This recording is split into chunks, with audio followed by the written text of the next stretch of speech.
Hello, Gators. Today's breakfast biography is about Henry Hank Aaron, brave in every way. This book is by Peter Golenbach and it's illustrated by Paul Lee. Hank Aaron, brave in every way. From the moment Hank Aaron was born on February 5th, 1934, his father, Herbert, wanted him to know the joy of playing baseball in open, grassy fields. And his mother, Estella, dreamed that one day he would make a difference in the world.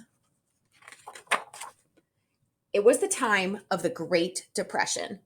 And like millions of others, Herbert Aaron had great difficulty finding work. He had saved enough money to buy some open country land just outside Mobile, Alabama. But he didn't have the money to buy a house or even the wood to build one. Hank was 8 before his dad was finally able to build a small home for his family with the used boards from a torn down house. The new house had no lights and no window panes. It had no bathroom.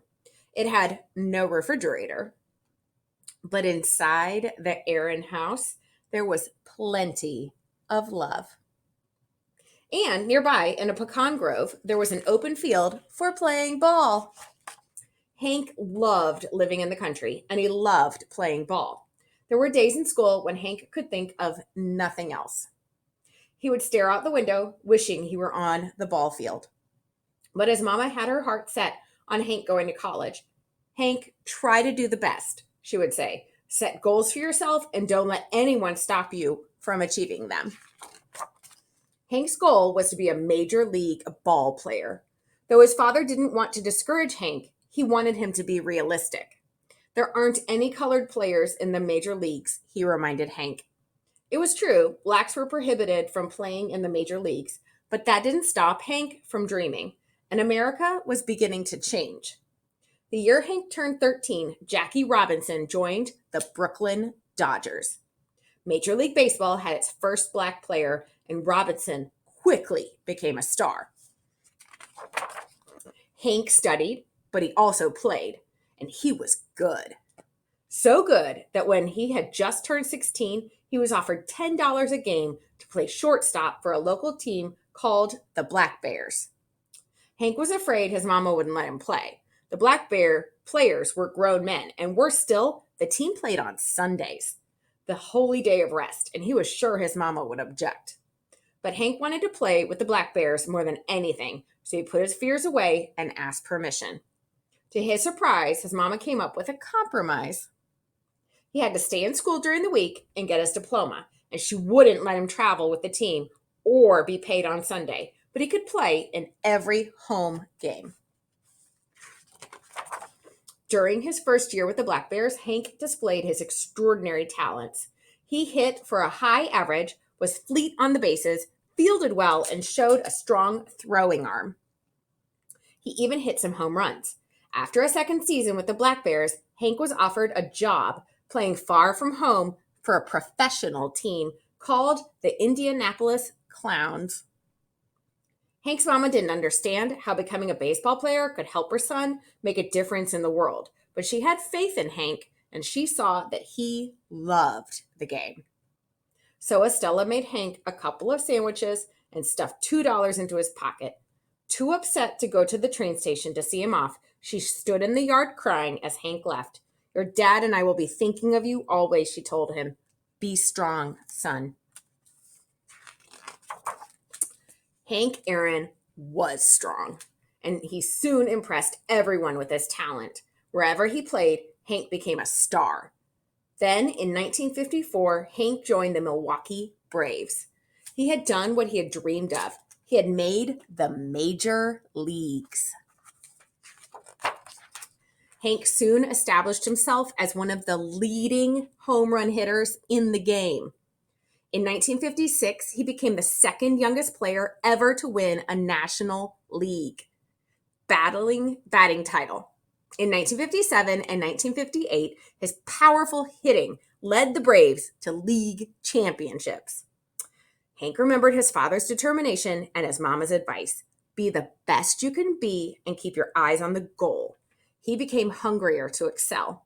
He decided to try to break the career home run record of Babe Ruth, baseball's most beloved hero.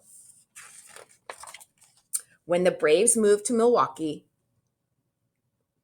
from Milwaukee to Atlanta, Georgia in 1966, it helped Hank. He found it easy to hit home runs in the cozy Atlanta stadium, and he was happy to be close to home.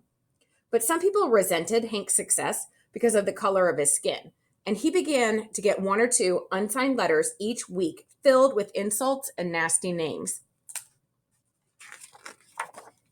By the end of 1972, Hank was only 41 home runs shy of the mighty Babe's 714, the most revered record in all of American sports. Hank was excited, but he was getting more and more angry letters claiming that a black man should not be challenging the record of a white man. Hank decided to fight the best way he could. He swore that each angry letter would add a home run to his record.